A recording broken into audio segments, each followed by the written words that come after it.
来看华人的东华大学甲台湾湾区图书馆协会成立一个七特米的物流中心哦，学生囡仔来做志工，整理翻新才二手的七特米啊，嘛甲整理过的七特米啊提供予偏乡弱势囡仔来耍哦，创造循环再利用的价值。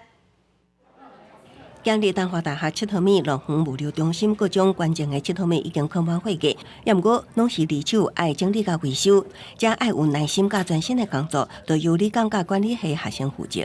这种电池做的弹簧出现生锈的情况，那我们可能就会从这些零件的收纳区，然后来挑选出适合的，再重新装上去，然后再交回它测试就如果成功运作的话，就可以复活。台湾七特米图书馆协会19年来努力伫七特米维修佮利用，也毋过发现运送成本悬，过去只伫部分学校成立七特米中心，无法度流通。东华七特米乐园物流中心正式运作了后，就会当提供专关关键组织甲交换服务。玩具物流呢，在东部缺乏这样子的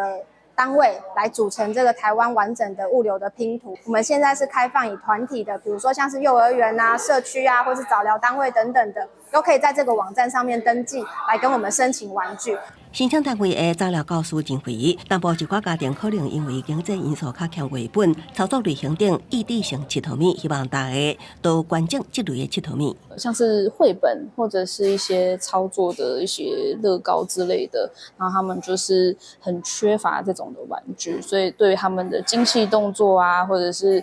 口语表达就在练习上就会比较困难一点。